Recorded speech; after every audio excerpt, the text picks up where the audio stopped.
Hi everyone, welcome back to Poetology.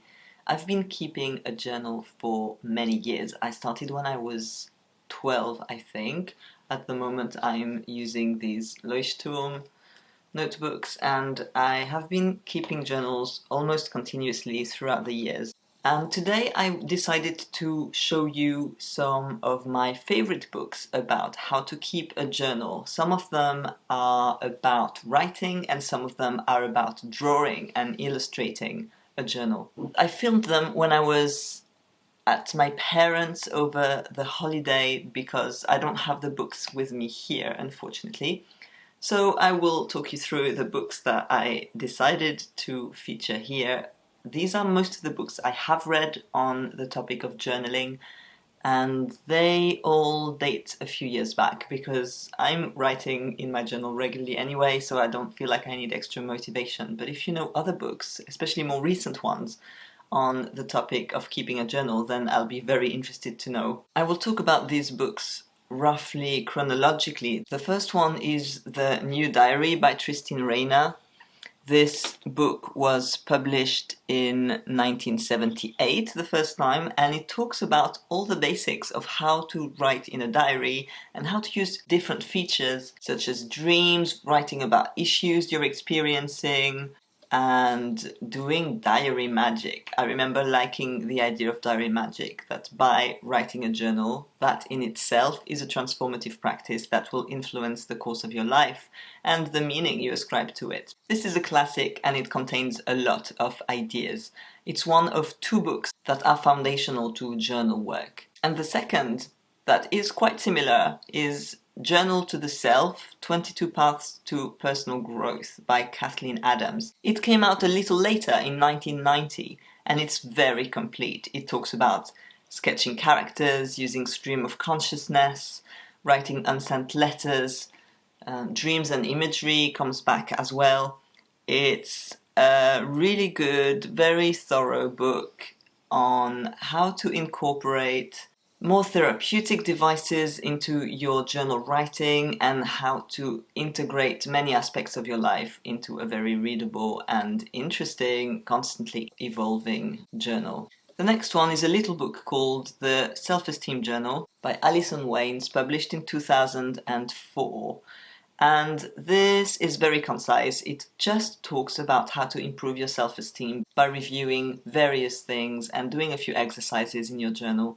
It's something you can use if you're working with your mood or with other mental health issues. It can help you find out how to use journaling in a way that is positive and conducive to health. And in that sense, it's very useful, but it's not something I have returned to much over the years. Now, to complete this short series of text-centric books, I have Note to Self by Samara on keeping a journal and other dangerous pursuits. I got it when it came out in 2008.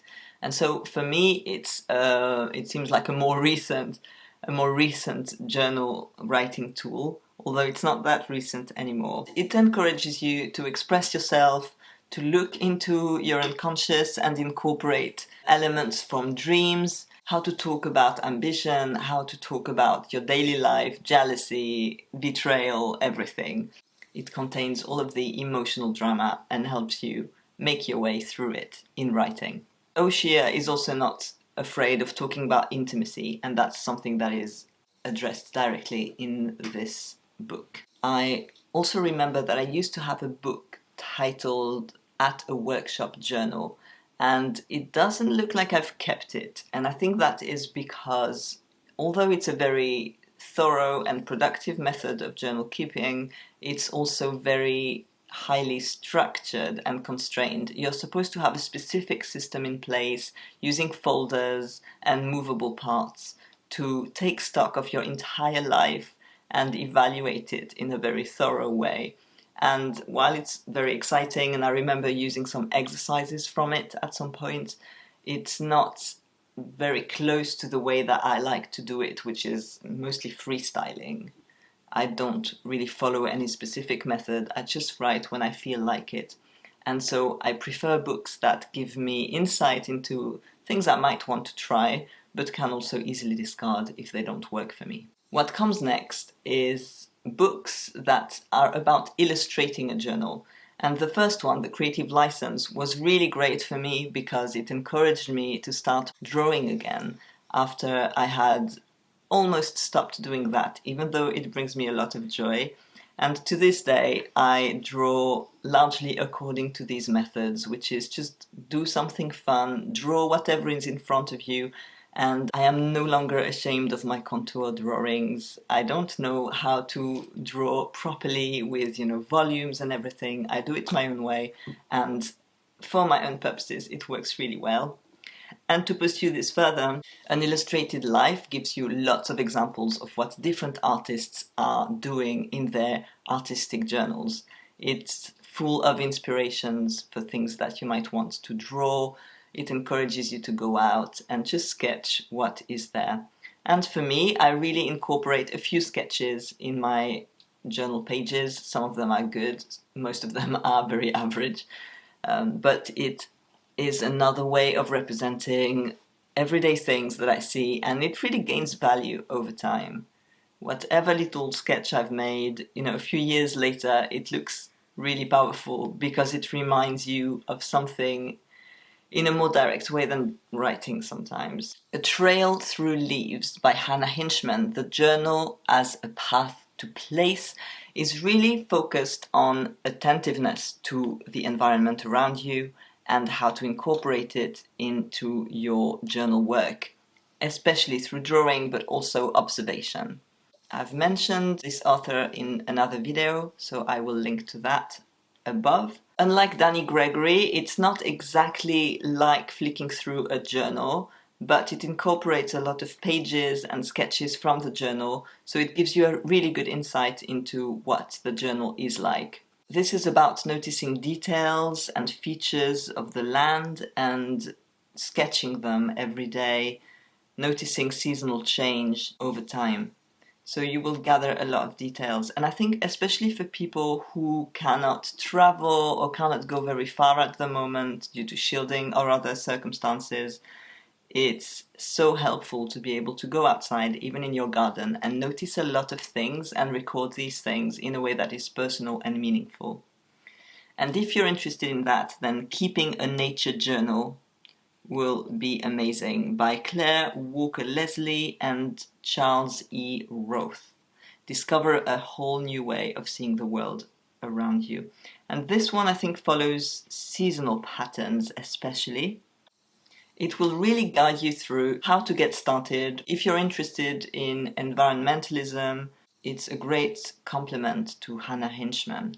It's also full of examples by more artists, so you get to sample different styles of drawing. None of these books go into great technical details on how to draw, which for some might be a disadvantage, but for me it actually encourages me to just get going and see how I can improve over time, rather than think I have to master a range of techniques and materials before I'm allowed to go outside and sketch something.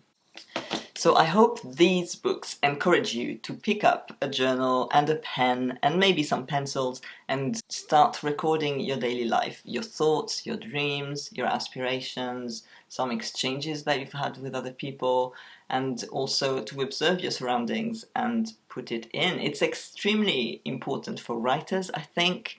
It's one way of gathering details, of training your attention and your observational skills, and for me, of keeping writing even when I'm not writing. So even when I'm not writing at all in terms of composing poems or doing any work, I am still doing this, which means I'm constantly observing, thinking, reflecting, and writing, even when I don't feel like working for one reason or another.